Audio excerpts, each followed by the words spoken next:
so that we can move forward with the tutorial itself. Okay. So last time, as I mentioned, we did B2B marketing, and this time we're going to be focusing on B2C. What is B2C marketing? Business to consumer, business to consumer and your customer directly, and not business to business. And for this part of the tutorial, we'll be focusing on your psychological influences that that affects a customer's decision process. Of course, there are different influences like your marketing makes, socio-cultural influences, which would be maybe the kind of society you come from, or your reference groups, your peer groups, your situational influences, which would be your surroundings. But we are focusing on prospect theory in this, in the initial phases, and then we are focusing on irrational behavior. And so let's focus on the psychological influences that affect consumer behavior and how marketers accordingly frame their marketing strategy. So what is prospect theory? Does anyone have an idea? Raise your hand or unmute yourselves. Okay, so prospect theory is something that we use in academia to explain decision making. It's a decision making theory. It's a descriptive decision making theory, whereby customers may be given several options, and depending on how it's framed, or depending on the expected value of an outcome, a customer may choose A option over B, or may choose B option over C. And if you all do the MMM in the future, this theory will be explained in much detail in decision analysis or business economics. But as of now, we're sticking to a very basic idea of decision making and using prospect theory and a point of reference around which your entire prospect theory focuses. And how does it help with marketing? It helps marketers to frame their message, to give different options, or to frame it in XYZ manner over a simple manner. Say, for example, 20% off by marking up a price and then showing 20% off is always more attractive to a customer than having to buy something at a lower price itself without any discount being shown. It helps positioning new products in the market.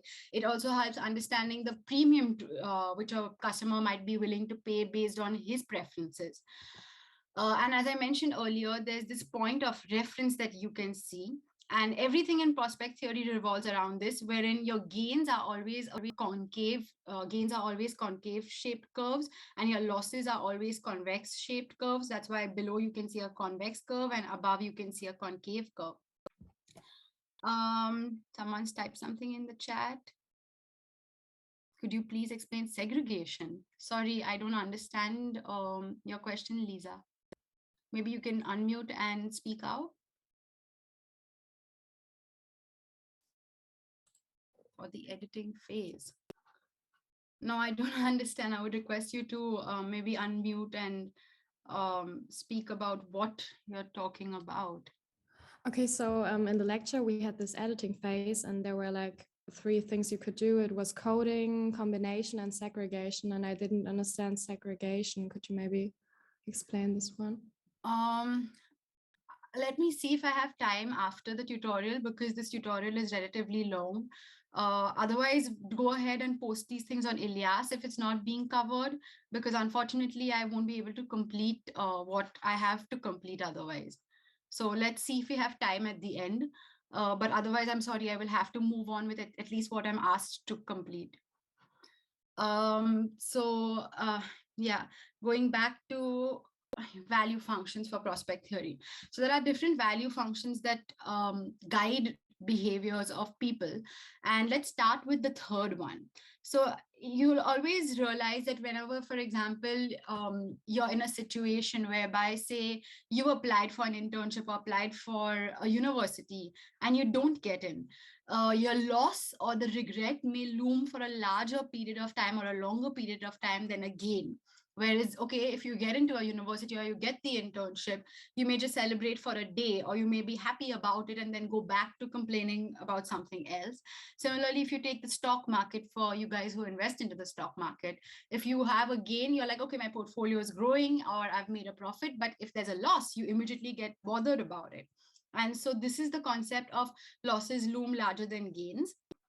Your second value function explains the concave for gains and convex for losses idea. So the example here is you have a monetary value of 30 and 20 versus you have a monetary value of 200 and 190.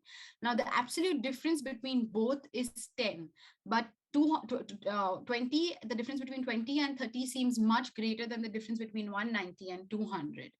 And that's why you may describe it as, okay, I'm seeing it percentage wise or whatever you see it as, but that's how consumers react to situations like these. And the first concept is basically your perceived gains and losses are relative to the neutral reference point. So just as an example from the second function, your perceived changes are more than what may be in absolute levels. So people appear to respond more to perceived changes than to absolute levels. And that's the example that's also there in the second point. And using this, we try to understand prospect theory. And this is the first exercise. I'll take you all through each of these 4 points. So what happens is in multiple gains, you have X and Y as positive numbers. That means the person is making several gains and hasn't lost any amount of money. And that's why V is going to be concave. And your value of X plus your value of Y individually is always going to be greater than your value of X plus Y combined. So in the exercise itself, we'll have a problem where, for example, A wins um, 20 euros at one point of time, and then he wins 60 euros versus B wins 80 euros together. So who's going to be happier? And we see that A is going to be happier because he had a positive win individually twice. And that's how human beings are built. And that's what's being explained by prospect theory, even though ultimately your total net gain is the same. With multiple losses, however, no one wants to be hit by multiple losses all the time. So for example, you get a fine, a bill of 25 euros, and then you get fined another 100 euros versus you just get fined 125 euros together. Obviously, the first time is going to hit you more because it's like 2 rejections versus 1 rejection. So that's how multiple losses react. Mixed gains are where, for example, you have 1 gain and 1 loss. So in a case where your gain, you have a net gain, which is where X will be greater than Y and X is your positive number, you ultimately stand to gain. So say you have a gain of 100 and then you have a loss of 20. Your net off is 80. And in this case, individually, when you're seeing value of X plus value of negative Y, it's lesser than the value of X minus Y because a person is seeing no loss. For example, you have 100 minus 20, which is 80, versus someone says, oh, you just won 80. Obviously, the person who says, oh, I've won 80 is going to be happier because he didn't face any sort of loss or any sort of rejection. And this is mixed gain. However, with mixed losses, where you're ultimately seeing a net loss, and your Y, for example, is greater and your Y is negative, your Y is greater than X, your value of X plus your value of Y in negative Y individually will be greater than value of X minus Y because at least you have 1 gain. So for example, you stand to lose 100 euros and gain 20. So your net loss would be 80 versus just being given a net loss of 80. Obviously, the first holds more value because you feel like, okay, I at least made a gain of 20. So that's the concept behind it. And using this, we'll move on to the next slide where we have different scenarios, and we have scenario A, B, C, D, and I will give you all like 2 minutes to just go through this and try to use the value functions and the mixed gains, mixed losses, multiple gains, multiple losses scenarios and match it to each of these. I'll give you all 2 minutes for this.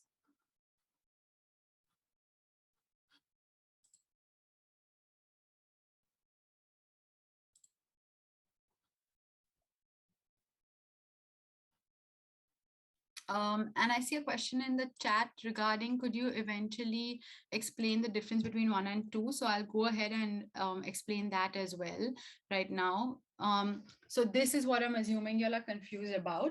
And the principle, these are basically behavioral principles. And your first one will say the function is defined over perceived gains and losses relative to some new to some natural reference point. Now, this reference point is generally given in prospect theory. And what they are trying to say is we are reacting to the perceived changes. So, for example, it may seem like a loss of 10 euros when you have 20 versus 30 is greater than 190 versus 200.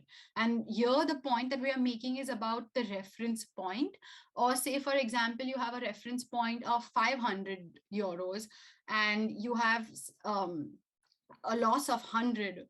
So say your value goes down to 400 versus your value goes up to 600. Your perceived changes are maybe as per how you perceive it basis the 500 reference point over necessarily just €100 net gain or net loss. And your second value function is basically trying to explain just the fact that gains have a concave value function versus losses have a convex value function. And the example that's given here is similar to the first one, and that's because prospect theory revolves around these same principles, which are again all connected. And the explanation would be, I'll go back to the graph over here.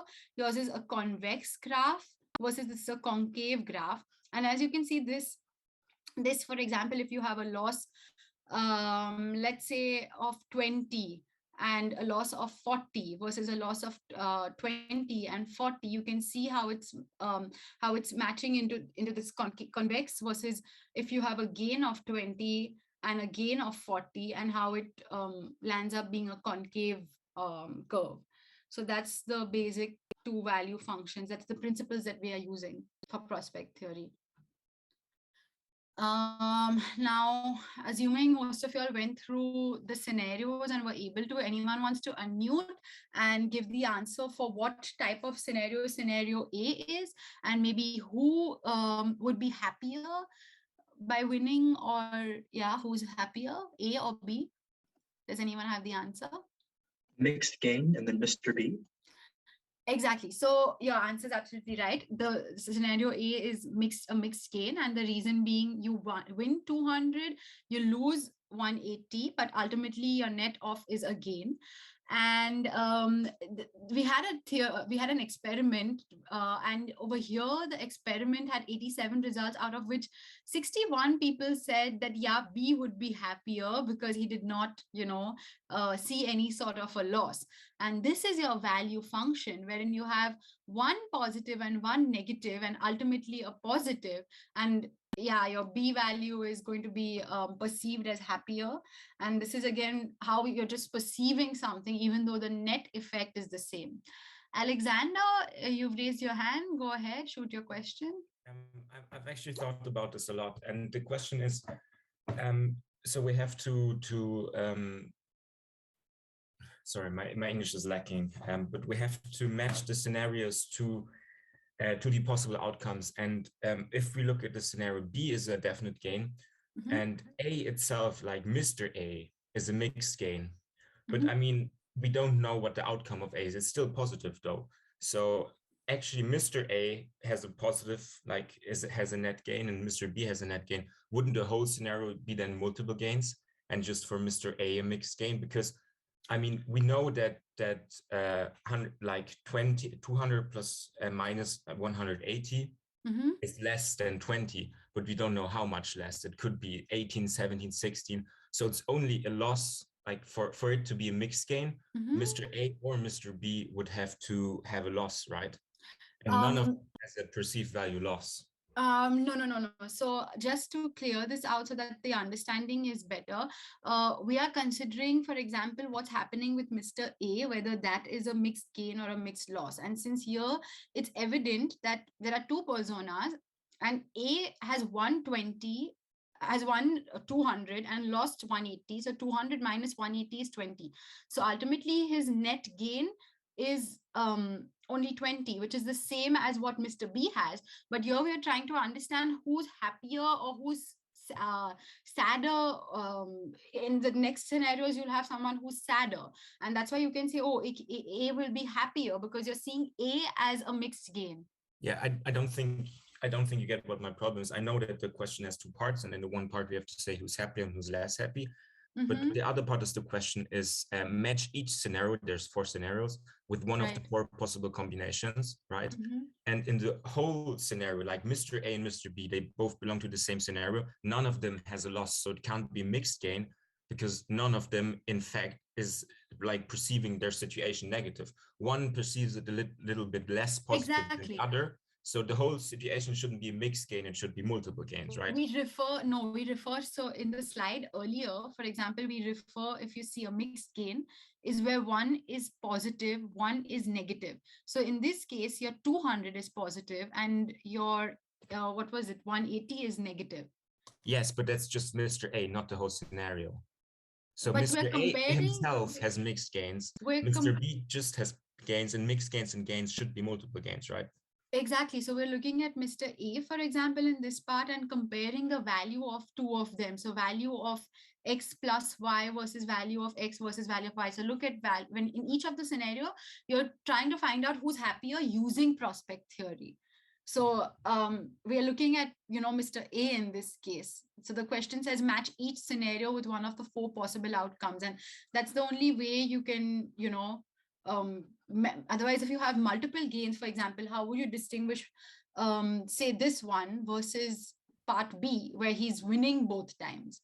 But if we have to match each scenario and we say we match Mr. A and we can't match Mr. B to one of the scenarios because Mr. B is just a gain. So the way I understood the question is we have to match. Question is to decide.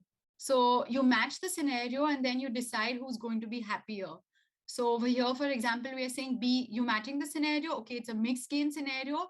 And basis this idea that it's a mixed gain, you can tell that, okay, in that case, B will be happier, because when you're comparing a loss and a gain with a net gain, but just versus a net gain, you're saying, okay, this is why B will be happier. Yeah, I totally got that part, but the question has 2 parts. So in the first part, we decide who's happier, and we can do that by saying, okay, A is obviously a mixed gain and B is just a gain. And then we have the formula that works out. But the second part is match each scenario with one of the 4 possible combinations, right? And if we look at the whole scenario, so the scenario is Mr. A and Mr. B, and both of them have gains, right? So they should be multiple gains instead of mixed gains. No, because Mr. A has a mixed gain. Because if you compare then for scenario B, for example, what would you say? You're not comparing A and B, you're comparing what Mr. A is doing and saying this scenario is a scenario of multiple gain and multiple loss. And to understand the concept of why the value function works out, as for example, in this case, the value of just 20, so the value of X minus Y being greater than value of X or minus Y individually, which is here, we're trying to use it as an example to understand it better. So just look at scenario A. Just look at scenario A and look at, Mr. A in that case and detect whether it's a mixed gain or whether it's a multiple gain. Right, that's not really clear from the question, right? The wording is look at the whole scenario. Why is B included in the scenario? Then why is it not like because they're comparing it? So to get the value function, how will you then compare that? Okay, value of X minus Y. You need to compare who's going to be happier. You need Mr. B. Otherwise, how do you compare? Yeah, no, I don't think. Yeah, that's all right. Thank you very much. Okay. Then you have scenario B, where you have, as I mentioned already, multiple gains. And the reason being your X value is 70, positive 70, your Y value is positive 20. So the net gain is going to be 90. But as we saw earlier, 2 gains individually are perceived higher than 1 gain, which Mr. B has. And that's why over here we saw that most respondents responded that A would be happier. Then with scenario C, we see that there are multiple losses. For example, over here you have 150 and then 50. Mr. A has been slammed by the authorities, and Mr. B has just been told altogether that he has to pay 200 altogether. And that's why you have a case of multiple losses, where then two losses together is perceived less than one loss together. And that's why value of minus 150 plus value of minus 50 is lesser than value of 200 altogether. And in the last scenario, Mr. D, you see that over here, he has a mixed loss because he has to pay 250 and then he wins 50. Whereas in the second instance where Mr. B has just had to spend 200, we see that, okay, in this case, your individual value of 250 plus value of 50 would be perceived better, greater than value of X minus Y, because there's no sort of gain to offset the loss. So over here we saw that most people would say that, okay, Mr. B is more upset and A is happier. So that's how you use prospect theory, and you use this experiment was just conducted to see even how people perceive things. Two people raised their hand, Alexander and Julius. Alexander, go first, and Julius, maybe you can. Sorry, just forget to put my hand. Okay. Julius? Yeah, what happens when the sum is 0? So if it's neither a net gain or neither a net loss? Okay, that's a good question, actually. I would say from my knowledge of prospect theory, that's you don't have a reference point in that case. Your reference point, it's again perceived in regards to reference point. But as far as we know with respect to rational behavior, say you're just given a loss of a net loss versus one gain versus one loss. It depends on the individual characteristics, and sometimes people who are more risk, there's this risk factor and risk attitudes of people. So say someone is risk averse, he reacts to something differently as compared to someone who's risk prone versus someone who's risk neutral. So for someone who's risk prone, maybe he would want to play the game and he would want to play the gamble. We refer to these as gambles when we use it in economics. And in that case, he would be wanting to, for example, win 5,000 euros and also be willing to lose 5,000 euros. And that would be more valuable to him because he's risk averse, whereas risk prone, not risk averse, whereas someone who's risk averse would rather just say, okay, I have a loss of 0. I don't want these gambles and I don't want to play the game. So that's where your expected utility theory would come in, and your expected value when you have these different risk attitudes.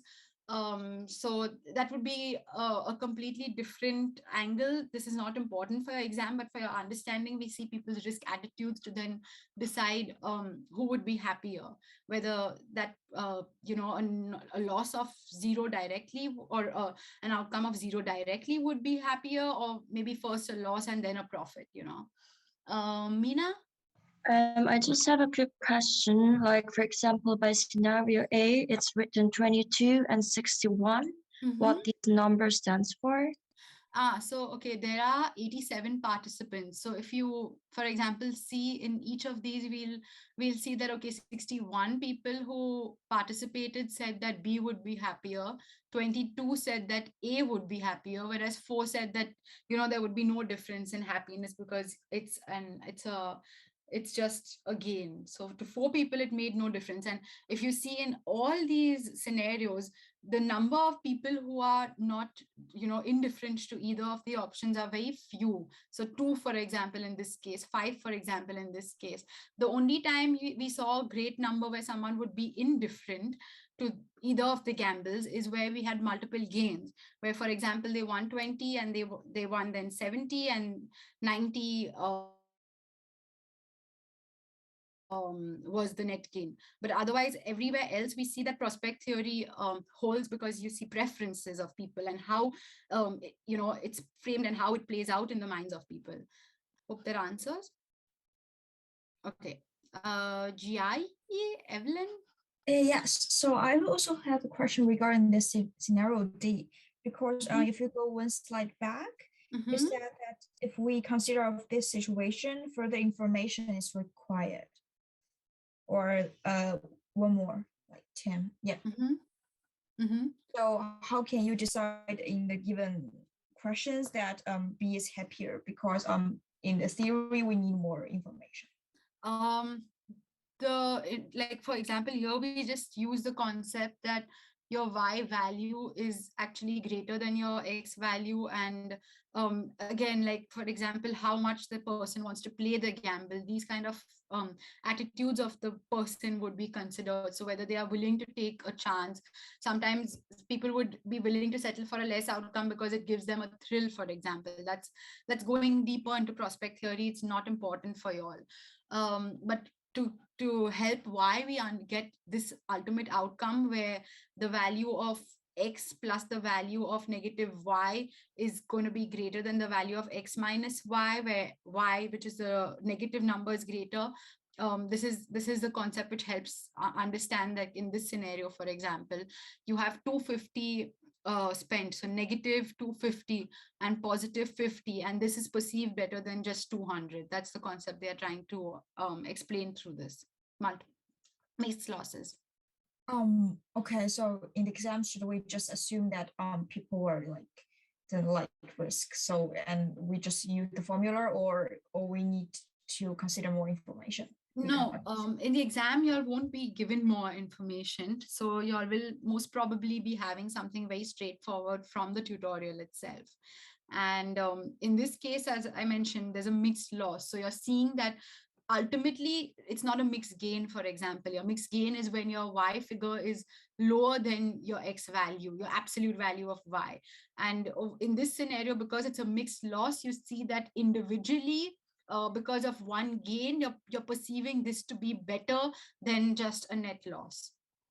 Okay, so we just say that is just the rule and we need to follow it. Okay, thank you. And try using just, normal rational behavior as the experiment also suggested, where 63 participants would say that B would be more exact, because just as, say, for example, you lose 250 in a stock market and then you win 50, you may feel happier than directly just losing 200.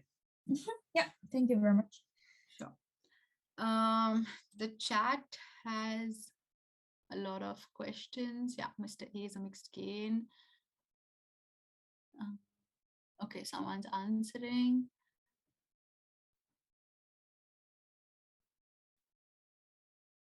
If it's mixed gain. Okay, so you guys are helping each other out. That's really nice. I think everyone's questions have been either answered or answered by me or answered by someone else and explained further. So I'm moving on with the next one. Yeah, we have to, exactly. You guys have answered the questions. We have to answer the next one. I mean, going on to the next exercise, we are going to focus on irrational consumer behavior.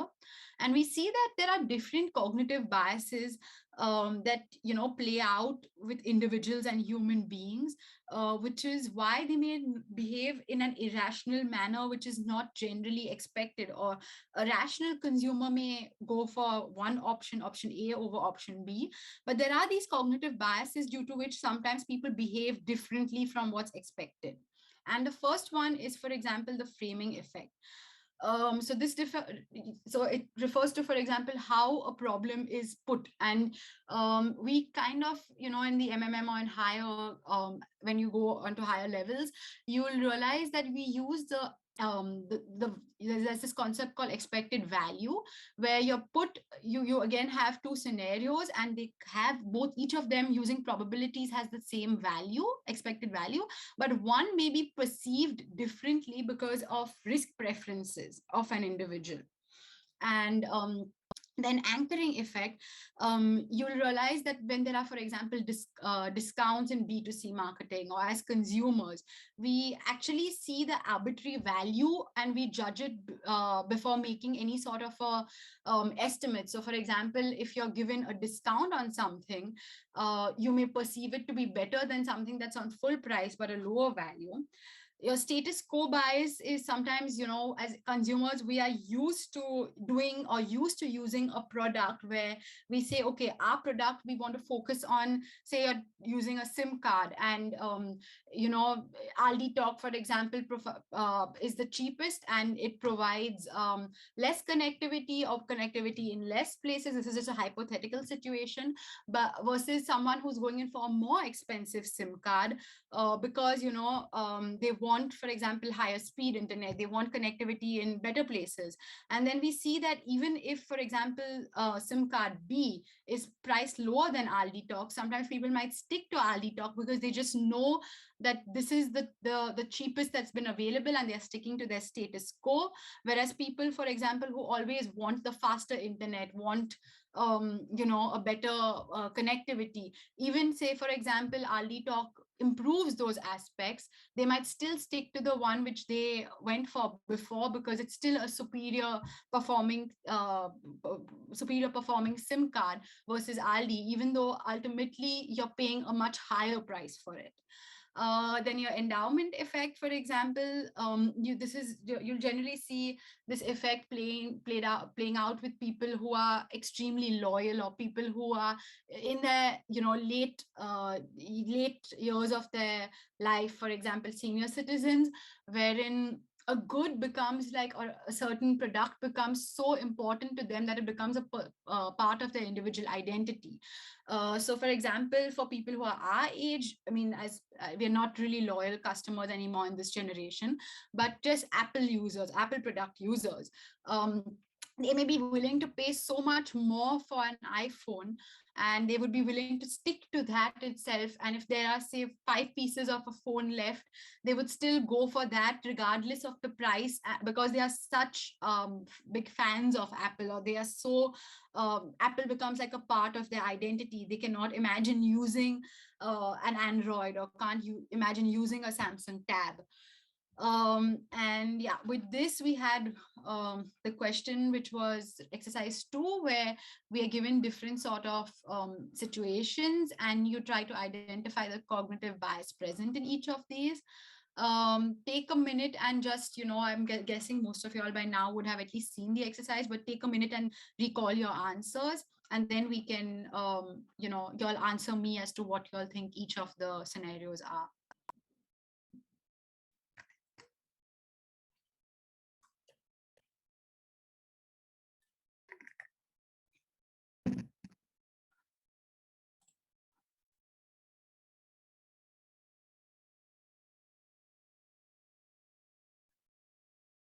But doesn't that status quo better? The Apple example that I gave, for example, it could also refer to status quo, but here I'm referring to something becoming a part of a person's individual identity. And Apple is just one example, but in, you know, one of these scenarios, we'll see other examples as to how a product, for example, a person would be willing to, you know, give up a lot more than let go of that product. Isn't endowment effect a subset of status quo? No, it's slightly different. When you're seeing psychological or cognitive biases, status quo, for example, is sticking by what you know, versus endowment is more, I would say, like an emotional attachment. So framing, okay. Someone's asked me to go a slide back. I'm going a slide back. And I'll proceed with maybe asking you guys to give in answers or shout out answers for each of these situations. So for the first situation, what type of an effect would you all think this would be? Framing effect, exactly. So framing effect, and the reason being, so for example, this is where you have expected value theory playing in. So if you see 25% chance to gain 32,000 versus and a 75% chance to, where there would be no interest versus 8,000, they are both ultimately having the same value. And we calculate this expected value as using 25% of 32,000 plus 75% of 0. That's how you use probabilities to calculate your, your EV, your expected value. And so basically this would be 25% of 32,000, which is 8,000, the same outcome. And that's the same amount, but the way it's framed may make someone choose one over the other. So for example, independent of each other, they all 9 out of 10 heirs would go for one because they don't want to take a risk. So with respect to risk attitudes, we see that only one, because normally people are risk averse, only one would choose option B, even though the outcome or the expected value is the same. Then the next question that we had was about a girl who's, entering an electric shop and she wants a laptop, wants to buy it. And anyone wants to answer which kind of a cognitive bias might play in at this point? Anchoring, exactly. And this is how, the best way I can explain anchoring effect is with this example. So she says, oh wow, 20% off is $340 off, and she sees this and wants to go in for the purchase. And that's why we say, okay, the anchoring effect may be used quite often when people offer sales or discounts to be in B2C marketing. And with C, here we see that there's a product and people are divided into two groups based their preferences. One group focuses on a cheaper price versus one group prefers speedy service. And the ultimate result that we saw is that the group that chose speedy service, favored speedy service, stayed with that initial service tariff combination, whereas the people who went in for a lower priced tariff, choose their lower priced combination. And anyone wants to answer which type of bias this would be? Status quo, exactly. And as we can see here, people are sticking to what they know, sticking to what their status quo suggests. And the last example was about a man in his late 50s, and he would normally never buy a bottle of wine for more than $35, but he purchased a bottle in the late 50s for about, in the late 50s. So this would be long back, and the person would be an older person. For $5, obviously the price increased, and he was offered $100. Even though he would never spend that much, he refused to sell it to someone who was willing to pay that much for the bottle of wine. And this is endowment effect. I can see 3 people raising their hands. Okay, so maybe Anton, Hugo. Okay, I don't know who raised their hand first, but Hugo was before me. Okay, so Hugo, you go, and then Anton, you can go. Jai, are you also having a question, or is this from the last time? That's just from last time. Okay, so Hugo and then Anton. I have a question regarding C. Does this assume that the group preferring speed had not the option with the highest speed as the present option? Because there's written that they were given a combination, and there's one combination which is slower, but that's not of their interest. I mean, that doesn't prove the status quo bias, but I mean, this scenario assumes that there's another option which was not given to the group preferring speed, which is even faster, right? So what they're trying to say is, if you see, afterwards, each group was presented with 4 different possible service and speed combinations, and people just stuck to, for example, people who wanted speedier service, chose to go with, a high speed, higher tariff, and only few people chose the slower option, even if it was. No, but they were given. I mean, in the group favoring speed was already given a service, but they had the opportunity to change it. But the status quo bias would only be confirmed if there was another tariff which they could choose actively, which which would be even faster, right? So that's I guess what they've been offered. Like they were given 4 different combinations. But there's one present or not. There's as the present condition. There's written with one of the options being presented as the present condition. So this means they were given the tariff, but they had the opportunity to either stick with it or pick one tariff which is even faster, right? Exactly. And the people who chose that, would want to stay with the lower sort of a tariff chose to stay. They stayed with the lower, with the not with the slower one, although they could have chosen the faster one, right? That's my question. No, Hugo, I think they could change to the less expensive version, so they could change to the other group, but they stayed with their speedy service, and the group with the cheap tariff stayed with their cheap version. Although maybe both aspects are equally important to customers in general when you go and choose a tariff in the first place. But once they had the tariff, they just stick with their tariff.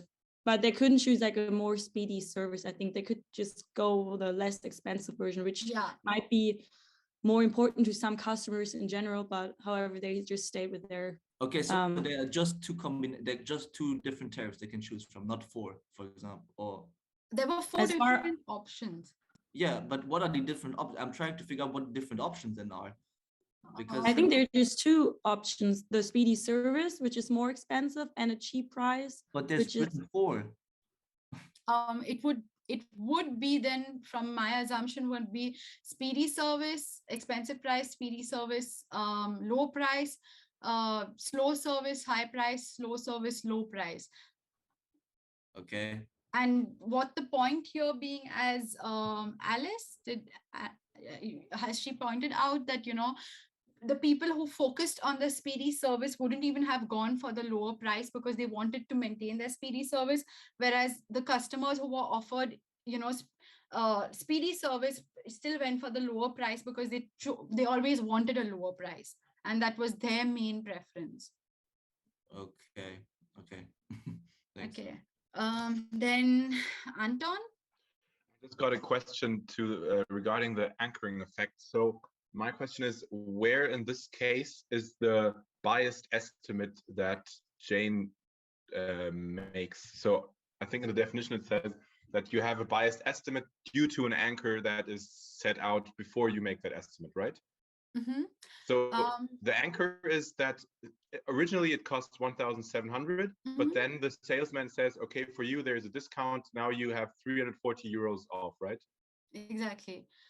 So for example, over here, they are trying to explain that the anchor is that, it's been marked down by 20% this week, and it's marked down this week only. So that's how you anchor in the customer, and she's kind of sold because of this discount, because they think of it as, okay, 340 off, and they're immediately willing to buy it, even if they don't, have a target in mind or a set price in mind. And where's her estimate? So for example, over here, it's just, there's no kind of a figure that's given to you, but you just know that she's convinced by the first model. So, it would be more like a bargain that she feels she's getting versus having, like a set thing in mind that, okay, I want to spend so much. So maybe even if she was given the product earlier, which would have been 1,700 minus 340, maybe she wouldn't have been as impressed by the price versus being given 20% off. Yeah, okay. And thinking it's a deal. I see. Thank you. Great. So the chat, the anchor is less than the normal price. Exactly. So for example, you have it's basically trying to show that how people would respond to discounts or would respond to a price. And even if they don't have something in mind, this is just one way in which you use it to, you use marketing strategies to get a person to purchase the product. And so sometimes you even see like products are priced up and then put on sales, and that's how B2C marketing works. And that's using anchoring effects. So someone may not even, or someone may be willing to purchase something for 30 euros, and when it's marked down, for example, from 50 euros, they are more taken by it than just being marked by 30 euros itself, and they may not want to purchase it then, even if the value is the same. So I hope that's clear for everyone. Okay. Then there's this marketing mix that we are using in B2C and B2B marketing. And we are comparing different models that marketers use in a B2C context. And we are focusing on freemium and flash sales over here. So what are flash sales? You typically see these on online sites like Amazon, where they have like a limited time period and they put you under this pressure to go for the deal, or they have the deal of the day. And as consumers, we think, oh, I'm never going to get this product at a cheaper price. Or you have Groupon, you have different sort of websites that provide coupons to people that would be valid only for a time period of maybe 2 days or a week or 1 day itself, and it's running out, or ablaufen, as you say in German. And then you have freemium strategy, which is something that a lot of tech products or a lot of apps are using these days. And you basically have a free model, a basic model, and then customers are asked to opt for the premium model and pay a higher price for it. So LinkedIn, Spotify, Dropbox, all these companies use this model. And we know that we'll come to advantages and disadvantages of this sort of a model. And just think about these as a consumer, or as from a marketer's point of view. For example, which could be pain points depending on how consumers behave or react to a freemium model. And I'll give you all the floor at this point of time if anyone wants to highlight a few advantages or disadvantages for the freemium model.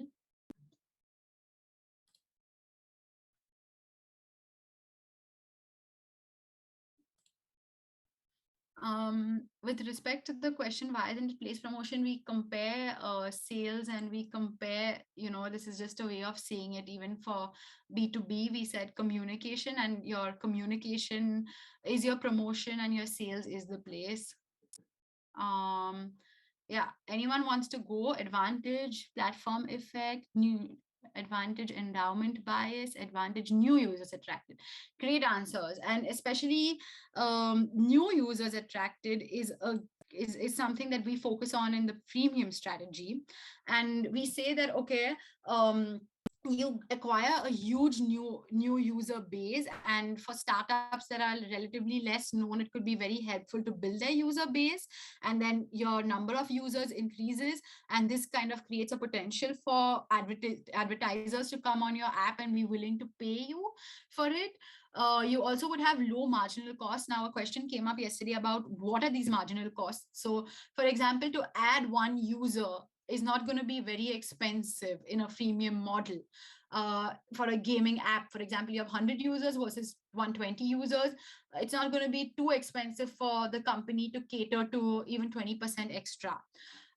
You have minimal marketing costs, and it's easy to build a relationship with the company with this particular gaming app and your users.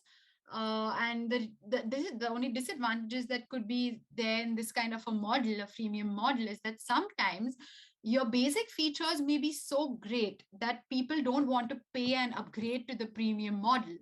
And if any of y'all had been using Spotify since, I don't know, 4 or 5 years, y'all would have seen that their basic free model initially was much better than the free model that's offered now. And that's because they wanted to get people, they wanted to increase their conversion rates, and they wanted to increase their customers from non-paid users to paid users. And so what happens is, so for example, you have a lot of freeloaders in a freemium model who may still not want to pay a higher premium. And then it might be expensive to keep these costs for these free users running, because they are generating very little revenue, maybe through advertisements or marketing activities. But you have to still, maybe, you have to have a technical service team that helps them out, or you have your costs, operational costs, that might be expensive to have these customers as part of your customer pool. What may also happen is that people may perceive the entire app to be of low value because it's offered for free. And if this is the only product of the startup, it relies on your generated revenues, which may be low initially, and you may run out of an investment and not have another product to back you up to get your cash flows in, and you don't want your startup to die out that way. The chat disadvantages free riders. Why do we have minimal marketing costs? Because it's a free app, so you have it basis word of mouth, or you don't need to necessarily go out and you just have people downloading it because it's free. Advantages, differential pricing depending on customer preferences. We'll see differential pricing that could be used, or loyalty programs that could be used. We'll see it as a later part of this tutorial. But differential pricing is basically what freemium models are, where you have a basic and then you have a premium model. Or sometimes you have tier 2 as well, depending on how much people are willing to pay for it. And yeah, so any other questions? Otherwise, I will move on to one of the most important parts of this exercise. We have about 40 minutes left. So now we have different ways by which we can identify important customers and segregate these, which really help companies identify which customer pool or which customer they should be focusing on. And we use ABC analysis, customer portfolio scoring model, and CLV, which is customer lifetime value. Here in the exercise, you will be given mainly CLV, and then you have to analyze, interpret results, and come up with solutions for to advise as a marketer, advise the company as to which company or which customer they should be focusing on. And the concept of CLV is you're seeing it's a fundamental indicator to differentiate customers, and we define it as the net present value of future cash flows that you expect the organization to receive from the relationship that they would have with the customer. And that's why even in the formula, we'll see that there's this discounting factor, which all of you all would have learned in finance, that plays out into CLV calculation. And you multiply that by the retention. You take basically a profit that you make from the customer, you divide it by the discounting factor to get your net present value, and then you multiply it by a retention rate. And this is the formula for it. As I mentioned, what is T here? It's the time period, and R is your revenue, C is your cost, divided by 1 plus I is your discounting factor. Please don't confuse D with I, because D is not your discounting factor. I is your discounting factor. D refers to your retention rate. So for example, you might, be given a 5-marker problem, and you might be just given the value of D and I, and don't assume D to be the discount rate. It's your retention rate. I is your discounting factor, your interest rate. And to understand it better, as I mentioned, this part is discounting the future value to get the present value, and then you multiply it by a retention rate. And what's R minus C is generally your profit. It's basically your profit. And then we also have why we are explaining these different M, N, T. So M will play in when you have infinite periods. This is your CLV calculation when you have finite periods, as mentioned here. So for example, you're given that the customer is going to be locked in for 2, 3, or 5 years, versus when a customer is not locked in for a period of time, you have infinite periods. And over here, what gets quite confusing for students, or just confusing, is, you're assuming just your M value for a period of time T, which would maybe the base year, or your T equal to 0, which is the current year. And that, confuses students, because Normally you may have extra costs in the future, or your revenues may increase because you kind of stand as a monopoly for a longer period of time, or they may decrease because of competition, or you have customers saying, hey, I've been your customer for the past 10 years, give me a discount now. So for that reason, over here we make certain assumptions, and these assumptions, for simplification, we say, okay, we're ignoring acquisition costs and we are assuming a constant retention rate, which is your constant D value, and we are averaging out your net cash flow. We are assuming a constant interest or discount rate, and the payment at the beginning of the period, or your M value, which is your revenues minus cost at the beginning of the period when the person's becoming your customer. And for this reason, we use a different formula for infinite periods, which is M. M is basically your R minus C for that time period, revenue minus cost profit, into 1 plus I, your discounting factor, divided by 1 plus I minus D, your retention rate. And that's why we are saying expected lifetime value of as yet to be acquired customer can serve as an estimate of how much they are willing to spend on the acquisition. So now take a minute, guys, and try to figure out where each of these different figures that are given would play out as costs versus revenues. And then I've made an Excel sheet. You all will not be getting the Excel sheet. You all will only be getting the solution slides. But to make it easier to explain, I have created that sheet, and take a minute, read through it, segregate your revenues, costs, try solving, getting your part A, customer lifetime value after discounting, multiplying your retention rate. And I'll just present my screen with the Excel.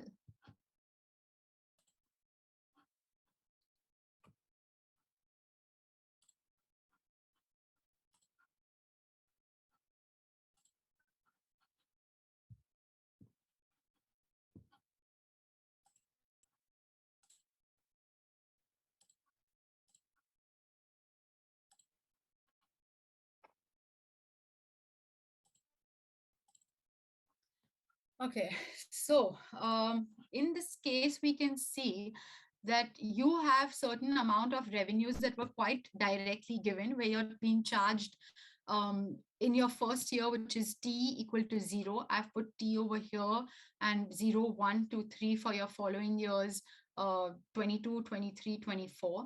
I've put the interest rate as 10, your retention rate as 0.7. It's quite clearly given in the question to y'all. And you see, I've first put in revenues, then I'm putting in costs, and then I'm deducting. So let me take you all through revenues first. Your leasing revenues is constant for all years. Now the navigation system, it became a problem for a few students to understand why you have 40 euros and why it's not a cost, for example, to the company.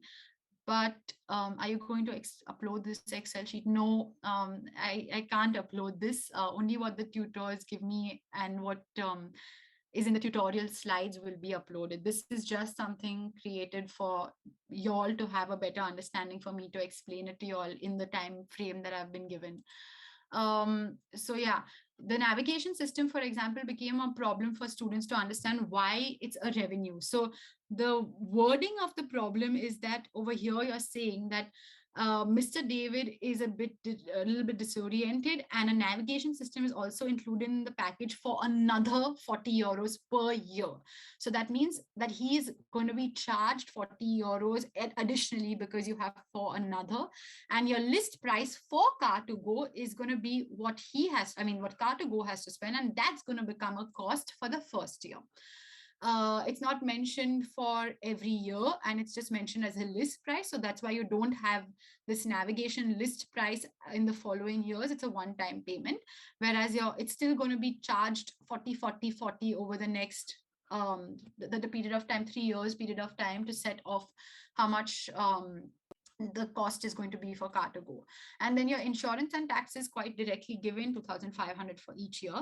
Your yearly checkup, you do a multiplication where you have over here, you've been given that it's costing, you have a mechanic who's working 10 hours, who gets 50 hours, 50 euros per hour, so 10 into 50, and spare parts would cost 500 additionally per year, which is why you add 500.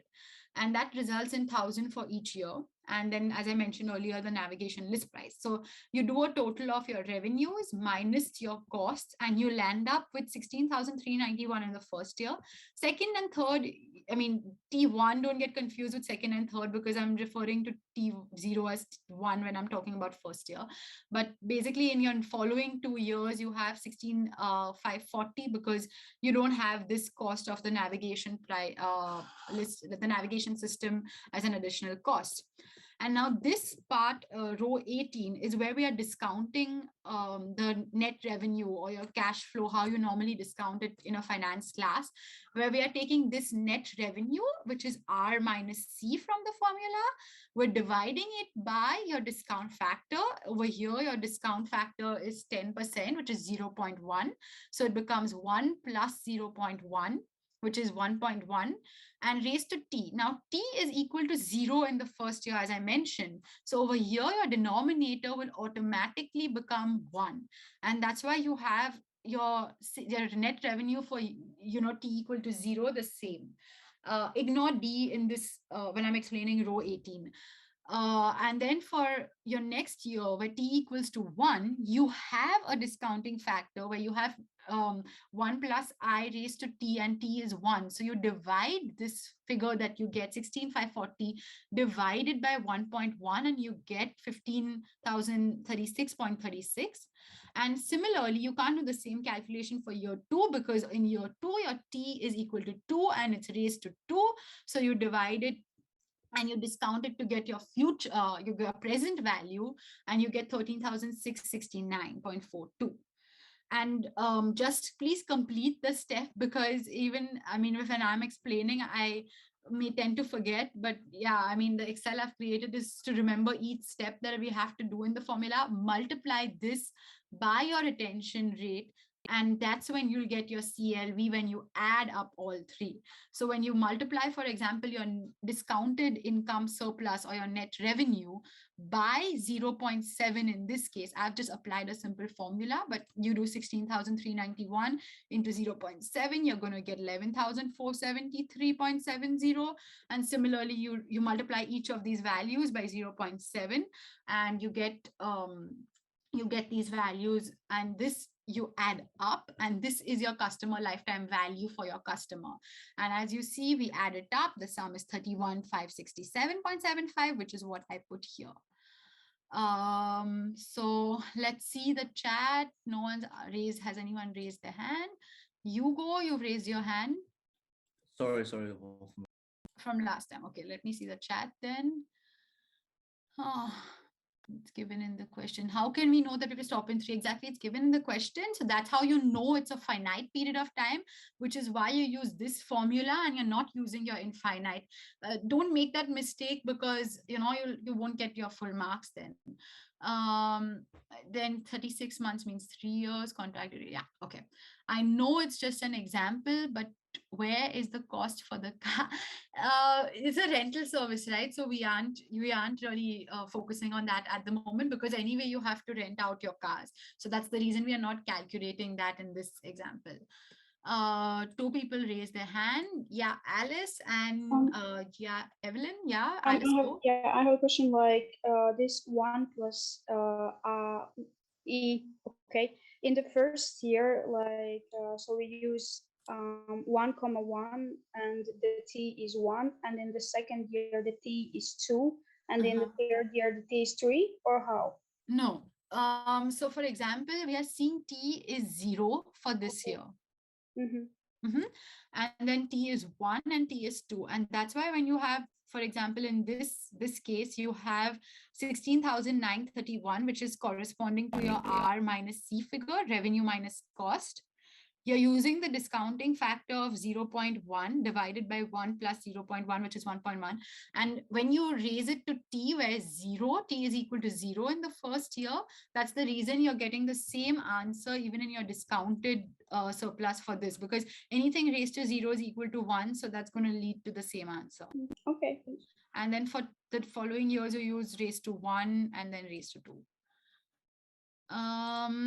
Yeah, GI. Yes, so I also have a question. So for example, if I do the deal in 1st January, but the payment is done at the end of the year. So why don't I need to discount it? Because that is also like a whole year. You're calculating it when you have a sum like this. You're saying that, okay, we're starting the contract from now itself. So your future cash flow, you would still, you still have that for this particular year. And you're assuming that your interest rate will play out for a future period of time, which is for your next 2 years. Okay, so this year, even that is like 1 year break, but I do not discount it. You don't discount it for 2022. Okay. Yeah, got it. Thank you. No worries. Then you have, could you back to the field of discounted net revenue? Yeah, okay. Will it be given in the exam of payments at the beginning of the, it should be given, but ask this on Ilyas as well if you all want more clarity. You can ask it with respect to CLV because I'm not setting the paper, so I don't know what will come. Your assistant professors or the PhD students might be able to help you all better. But yeah, so going back to discounted surplus or discounted revenue, this is what I use the formula for this part without multiplying it by D, where I took R minus C, which is R minus C, and I got this and I divided it by the discounting factor. So I hope everyone's understood the first part. This was your calculation of CLV. And as I mentioned, we use this formula because it's for finite periods of time. Be careful when, you'll see in the next part of the question 5.2, you will be using a infinite period of time. B part says interpret the results. Now I'll just show you all what you all will be getting as part of the solution style. You'll be just getting this. And interpreting the result, we say that, okay, the CLV is greater than 0, and that's why you invest into this customer. And that's you, and you asked to further, describe investing into it in comparison to your interest rate. And we are saying that, the customer yields a higher return than even the interest rate, which would be in the market at that period of time. And we say this because your net present value of cash flows will help you to achieve. So this net present value will help you to achieve the, what target you want return in the coming years. And that's why we invest into the customer. That's the interpretation. Now, the next part of the question, part C, was determine the CLV for infinite periods of time. And here you're assuming again the constant retention and your discount rate as same as previously. But here just use this formula where you're taking M. M is the revenue minus cost for that period of time. And here in that case, we had 16,391 in your first year, and multiplied by the discounting factor and divided by 1 plus I minus D, which is exactly what I did. I calculated my M for 2022, revenues minus cost, which is how I got this. And then I have, used the formula, multiplied this figure by 1.1, divide by 1.1 minus 0.7.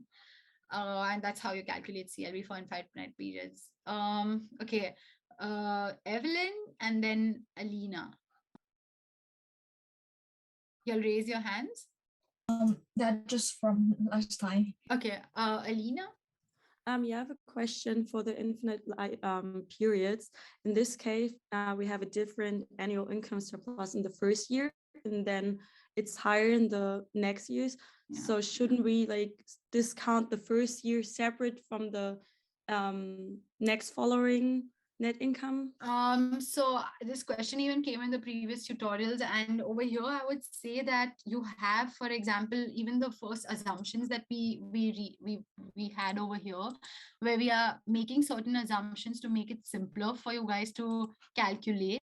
So your margins will keep changing, but we are, using certain assumptions to simplify it for you all. And here they are saying assume beginning of year payments as well. So That's also relating to the question where we have, for example, people saying that, y is t equal to 0. Here you have assume beginning of your payments.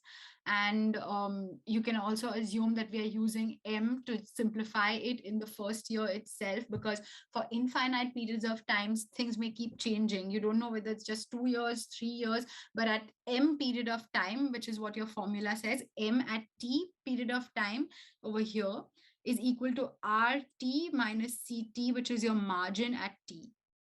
Yeah, I understand that if it makes it simpler, but then it should be stated in the question, because here it is definitely not stated. Just like assume beginning of year payments doesn't clarify the correct process how to calculate it. So in this case, it would be incorrect, wouldn't it? Like in the M, it should be stated that we just use the first net income surplus in the first year, because mathematically spoken, it's just simply incorrect. Mathematically, you would keep having different, costs, and in real life scenarios also you would have very different costs and different revenues. But if you want to understand maybe further on why academically we are using M, just go M as the first year, go ahead and ask on Ilyas. Yeah, I understand why we do it, but just for the exam, for example, it should be stated. Like, I understand the different calculation method, and in real life, of course, there's uncertainty and different revenues and different costs for sure, but just for the question itself, it's just incorrect in my opinion, and then it should be stated in the exam as well. Like, I can also post it on Ilyas, because I think it's not pretty clear. Ask on Ilyas, because I have no control over what comes in the exam. All right, thank you. Then I have questions from Julius and Anton. Anton, I think you raise your hand first, so go ahead. I didn't get the beginning of Adeline's question. Maybe she already answered it, but why do we take the 149 euros from the navigation system, the cost, into account for the infinite M? Because we are seeing it for, like, as I mentioned, costs will keep changing, and for simplicity, we do this. Okay, so yeah, okay, what's that question? All right. Yeah, Julius?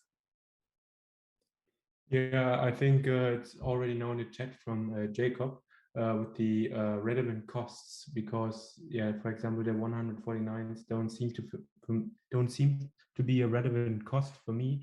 And how can we distinguish relevant costs and unrelevant costs? Yeah. Well, from our solution point of view, we are taking it for the first year. So we're saying that, okay, this would be a cost that is incurred in the first year, because you're going to buy it for Mr. It's not said that, you're buying it for Mr. David after a year, after he realizes that maybe he needs a navigation system, and we're going to be using the first year's value. So here we're just taking in all the costs. We're not, segregating between subjectively choosing, say, variable versus fixed costs. We're just taking all costs. And maybe this gets a little confusing, but it basically says that, just take all your costs. Then okay, all right, thank you. Okay, then we have the next part. So this is what you guys will be given. We will not share the Excel. There won't be any Excel. It's just used for me to explain it to you all simply. This is your infinite period calculation, which is the same formula which I showed you guys. Then you have exercise 5.2, where you have a new sort of offering and a new sort of contract the firm may be going in for. And here we see, for example, this is Mr. David's wife, and she's planning to lease out the limousine for the next 3 years, very specifically given next 3 years, and for parties which take place twice a year. And we are calculating all these costs and revenues. Again, I'll share my Excel. I've put it in neatly there so you all can understand better. So we have revenues from 2 parties, and we say, okay, we're using that as X for T equals to 0, T equals to 1, T equals to 2. And then we're deducting your fuel costs, your operational costs. Contract charge is just for the first year. It's not there in the next 2 years. Decoration is 600 in the first year and then 400 subsequently. And then you have champagne and chauffeur costs for all 3 years. We're assuming it's all going to be 800, 800. There's going to be no change. And that's why your net revenue is going to be X minus 4,000 and then X minus 3,200 without discounting in your subsequent years. And so when we say we have to see what price, the question is how much do we charge Mrs. David to generate a positive CLV? So we have to see that her net revenue is going to be greater than 0, not equal to 0, greater than 0. And when we calculate this, we say, okay, that we're going to be considering even the discounting factor, because we know that this is for the subsequent years and we have to discount it. So that's how we get X minus 4,000 divided by 1.1 raised to 0, plus you add up everything considering the discounted surplus, and that we write as it has to be greater than 0. And when we get that, we say, okay, X has to be greater than 3,492 as the annual charge. And that's why annual charge is going to be for 2 parties, as we saw in the question as well. Divide this by 2 to know how much she should be charged per party. And when we go ahead and calculate this is just, you open up the bracket and you multiply, you divide, multiply, you do your simple calculation that you all will all be, you all know how to solve this, and divide it by 2 because you're doing it per party. And I see someone has asked a question, why decoration is 600? Is it just supposed to be 400 and then 200? No. Decoration, did I put this in wrongly?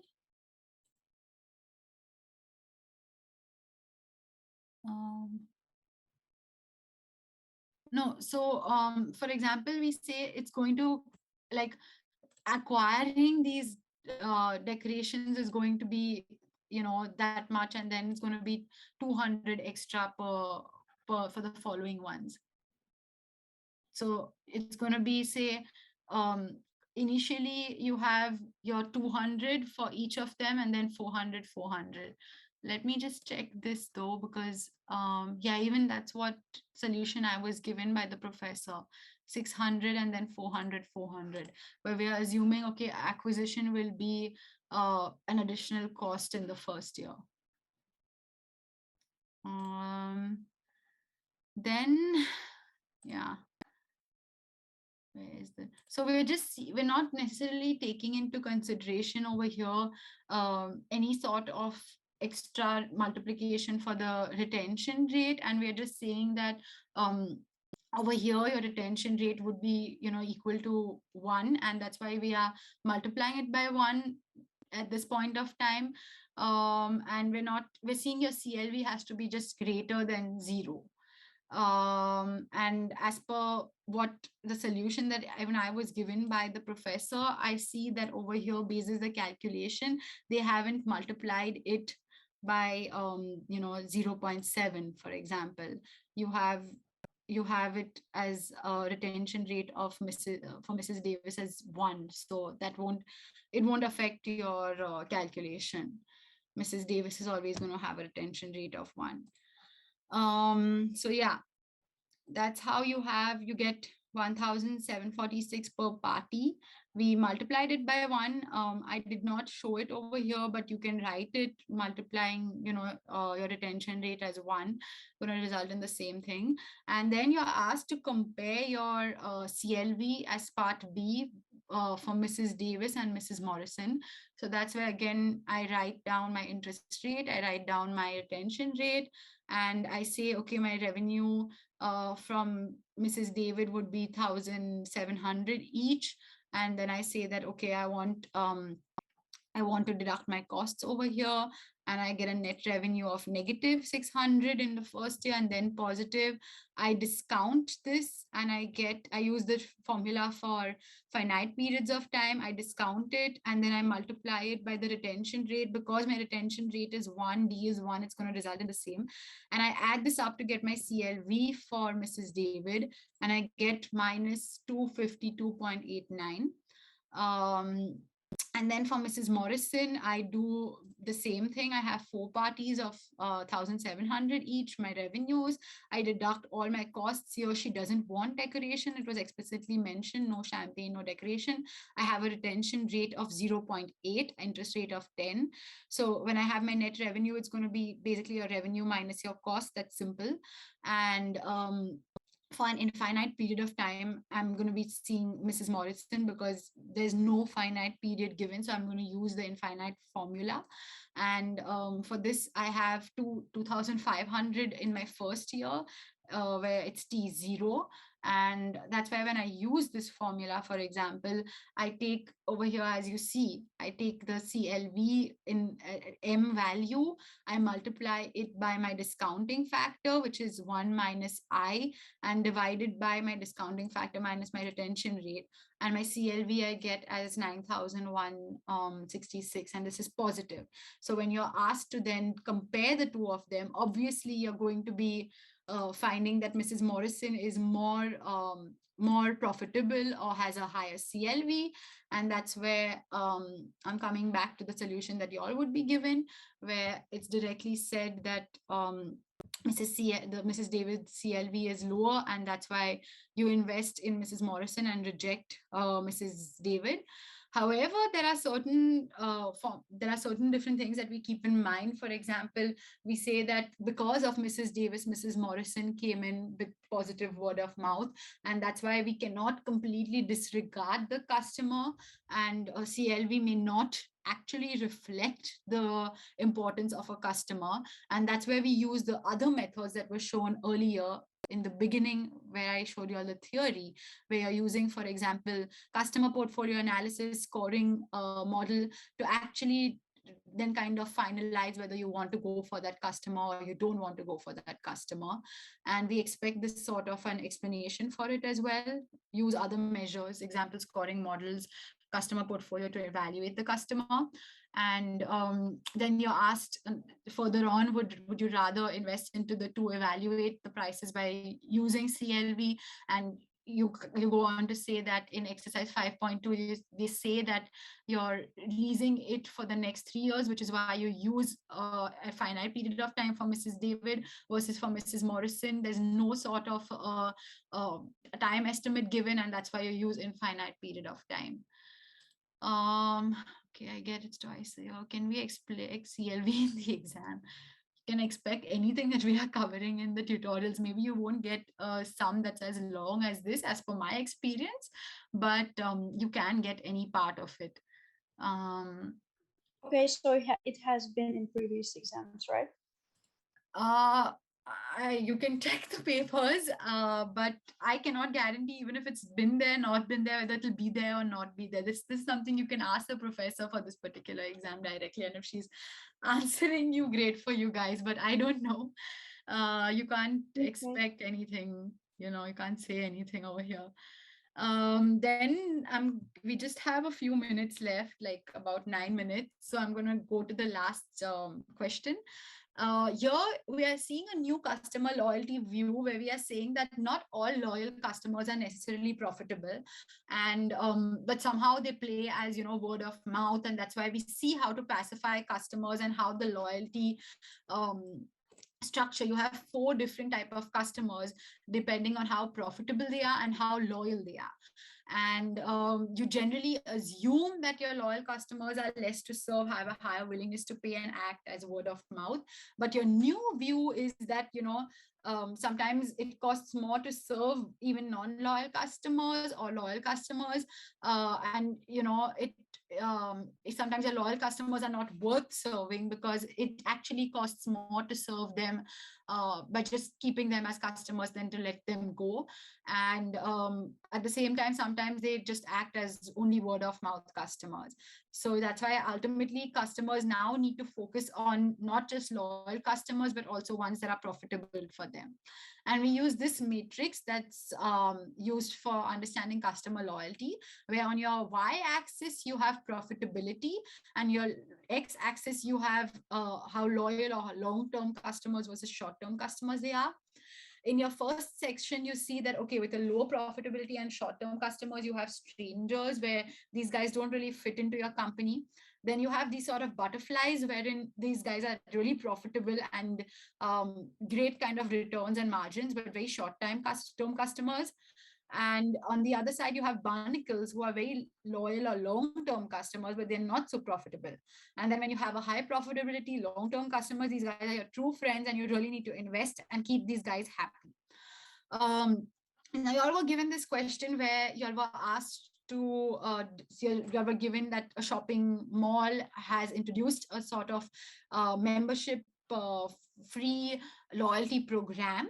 And as you can see, it's free for all customers and you get discounts on it. And then you have certain segments. I'm not going to have the time to let you all read through it. I hope you all have done that. But I'm just going to get to the first question over here, which is identifying and naming the segments, and then the implications of that the company would have in dealing with these different customers. And at this point of time, I'm just going to go through. I'm not going to make this interactive. I also unfortunately have a class after. So segment A that we saw, it was clear that these guys are strangers because of keywords like they buy only a few times and the margin is very low. Segment B, barnacles, because they had clearly these guys were only making high value purchases once in a while and they were not so profitable, but they were long term because of the term that was there, visit our store once a week in average. You had butterflies where you said these are short-term customers and you can't really assess how loyal they are, but they were highly profitable. And then you had segment D, which were your true friends, the wealthy females who were looking for high price products and frequent in your mall very often. So that's how we segregated and found out, matched each segment. Now, what's important is also understanding which segment of customers you keep looped into your program versus which segment you let go. So with strangers, we saw that it's too costly. As we mentioned earlier, sometimes it's not worth having these customers. And the implication is that you don't offer the loyalty program, or you expect a minimal purchase for these guys to be able to participate. You charge a fee to them to participate in this. And that's why, you treat these as complete strangers and don't give them any sort of benefits. Otherwise, it's going to put off your loyal customers. You have barnacles where you have these guys who are not so profitable, as I mentioned, and there your action should be as the company to assess the wallet size. And if the wallet size is low, you need to have a strict cost control, and there you may use the same formula that you use for strangers, where you don't offer a loyalty program, or you try to cross-sell, or you customize a newsletter especially for them.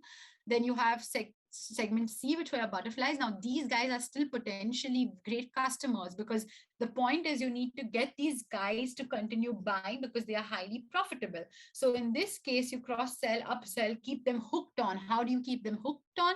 You may give them something like a special gift card, whereby they have to come back to your store and purchase from your store itself. And that's why they have to keep coming back and become long-term customers. And for your true friends, that's your segment D, you have to make sure that these guys are, so what happens, why this program fails is because maybe your true friends don't really know the options that are available for them. Your communication might not be of great quality, and you may not be able to tell them what benefits they have. And that's why our loyalty program is ultimately not working out. So you can't completely ignore this category, and you can't just say, okay, I'm not going to act upon this category, because you have to enhance your relationships with this category and offer them maybe a higher status loyalty program to differentiate. I think someone mentioned a differential price program over here. it could be by giving them more benefits, more incentives, access to early access, or access to special events, or early access to discounts. We see that happening quite often. Even when you go for shopping sales, your members get discounts, and a loyal members always said, okay, your sale opens for you on, I don't know, Black Friday sale opens for other people end of November. For you, it opens in the beginning of November. And this is how we use loyalty strategies, segregate customers into these 4 segments, and then find ways to retain them. Any doubts regarding this question? No. I have one question, just for the implication. Would you say we could offer discounts for segment C or D, because they're not really price sensitive, right? But we still want to lure them and we want to keep them loyal customers, but because they're not really price sensitive from the profit perspective, like I wouldn't offer discounts to them. So what would you say? It's like a trade-off maybe? So over here, for example, you're not directly given that they are not price sensitive in a way. Like for segment D, they've not mentioned anywhere. That's an assumption that we are making for segment D, whereas for segment C, they're directly mentioning that they are not price sensitive at all. So I would treat each of these differently, wherein maybe for segment C, you say that you build on their activities to get them hooked on, and that's why you don't necessarily offer them a direct discount, but you offer them a gift card, and they kind of are forced to come back to redeem it. So ultimately it may be cash out of the company or the firm's wallet, but in that sense they are coming back, so your efforts should be channelized maybe more towards those incentives, whereas for segment D, you're not directly told that they are price sensitive or not price sensitive.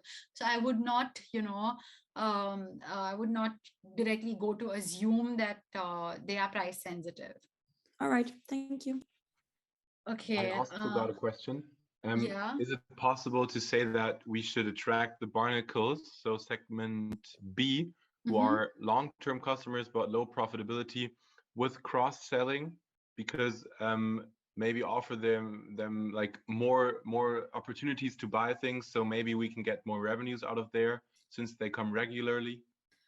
But again, the incentives would change here. Like for example, these guys seem to be more price sensitive. Again, we can't just assume it. Maybe they are just thrifty customers, and that's why we are saying you measure their wallet size and then focus on cross-selling activities, wherein with this product you might need to purchase another product, and that's how you increase your sales with these customers. All right, thank you. Okay, then if there are no more questions and there is no one having another question. Did I hear someone? Yeah, sorry to just jump in here, but I actually had a question about the butterflies.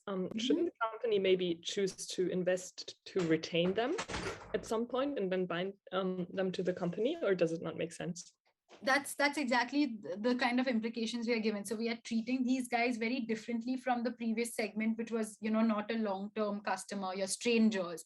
And we are saying that we do try to keep these companies and these customers and build your activities to make them more loyalty building activities basically. And those are examples that we just gave, again, cross-selling or different kind of incentives that you would use differently with these customers. So you don't completely ignore these customers.